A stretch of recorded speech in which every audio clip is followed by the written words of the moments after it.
Coming together is a beginning. Staying together is progress. And working together is a success. Welcome to Taptap Integrated School Continuous Improvement Project entitled Pagpakabana para sa Maayong Ugma. I would like to acknowledge our division CI coaches headed by Dr. Isidro B. Villaflor, our division coach, Mrs. Raylene Manawataw and Mr. John Paul Isundato, our process observers, and Dr. Jean J. Egger, our communicator. The wind beneath our wings, our CI cluster coaches headed by Dr. Evelyn R. Pilago, Abiliana National School Principal. Our team leader, Mr. Dante Magdalaga, our process observer, Mrs. Araceli V. Labalan, our scribe, Mrs. Jesusa A. Nudalo, and our head coach, Mr. Nathaniel Galorin. I'd also like to present our very hardworking, dedicated, and very energetic CA team of Taptap Integrated School, no other than our principal, Dr. Sheila T. Equal, our team leader, Ms. Cherame Arcilia, our process observer, Mrs. Merlin A. Katamaan, Mary Jean B. Salazar, documenter, Cheryl May M. Puntuyan, communicator, Ms. Shanami Elia Gono, scribe, and Ms. Raylene Pador, process owner. Where are we now? 15 out of 25 grade 7 learners attained frustration reading level in English, in contrast to the fill area regulations requiring 100% of the learners as instructional reader at the end of the school year. 22 of the total number of learners improved their reading abilities from frustration to instructional readers. Where were we before? As shown in the graph, based on the fill area results school year 2018-2020, grade 6 has the most number of readers under frustration level. Now, we conducted 2 sessions of virtual reading remediation. The result, as shown in this graph, there is still high number of readers, though can read fluently, but with little comprehension. In addition, there are still learners in grade 7 who reads haltingly with little or no comprehension. Focused problem statement.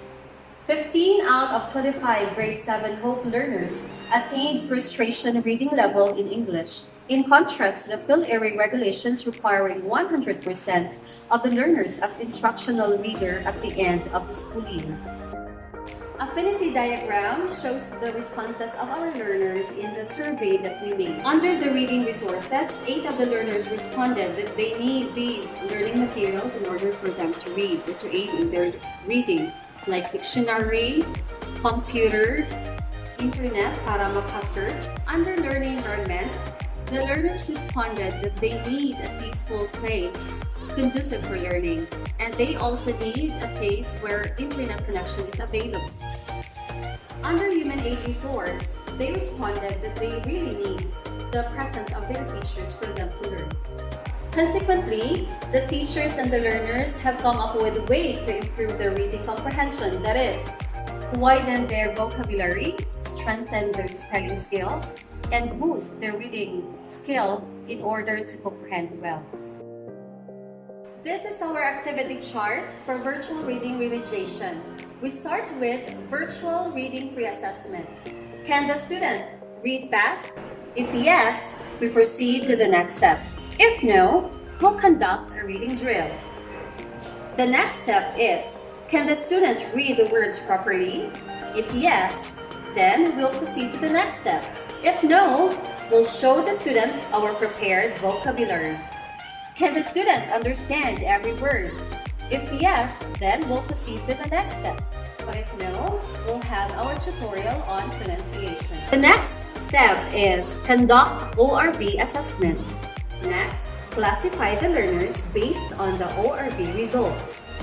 Now, is the learner still in the frustration level? If no, then we give feedback to the learners and parents. But if yes, then we will go back to the first step, which is to conduct a reading drill. During the reading remediation process, we discovered the reading gaps of the learners. First, the lack of interest. Second, the poor vocabulary and low mastery of spelling the words. What did we do? Despite our busy schedule and many school responsibilities, we find time to huddle and make plans for continuous improvement. So we make it online and face-to-face, still following the COVID-19 protocol. Our MOVs.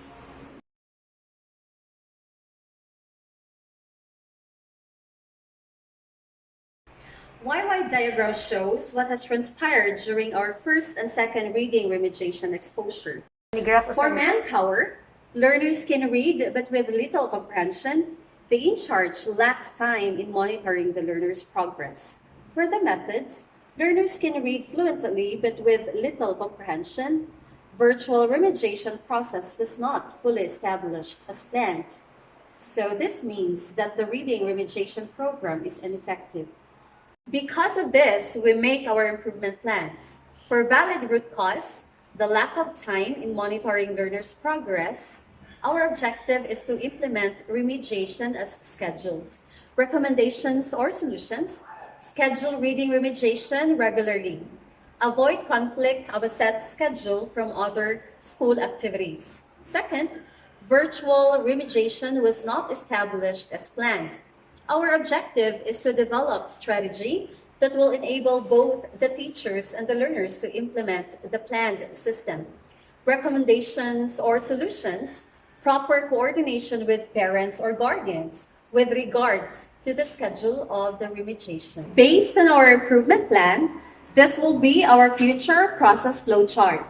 Conduct regular continuous remediation using ORV assessment tool. Next, classify the learner's reading level based on the ORV result. Is the learner still in the frustration level?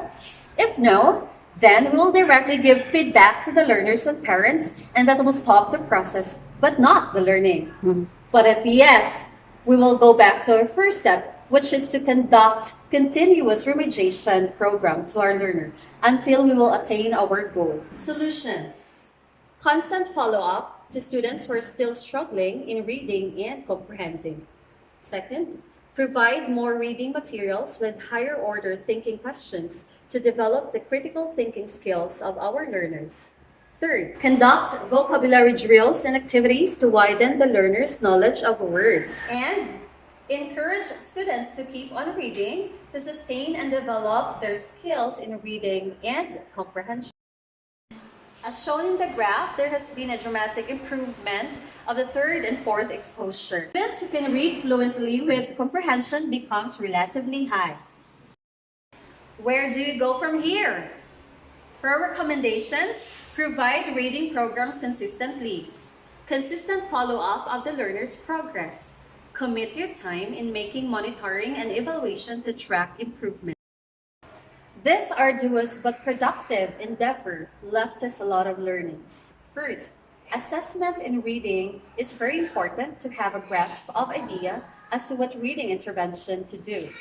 Second, good communication or agreement with parents or guardians is a big help to make sure that learners are well supported with the remediation. Next, teamwork is vital tool to make the plan successful. And of course, reflection is one of the keys for the creation of these better strategies and plans. Our future plan is to continue doing reading remediation to sustain and develop the reading skills of the learners. Keep establishing harmonious relationship among teachers, parents, and learners.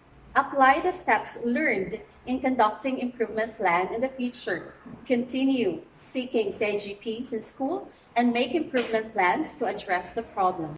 We experienced a lot of struggles in this project, but we believe that difficult road lead to beautiful destination, and that is our beautiful learners to improve and develop for their beautiful future.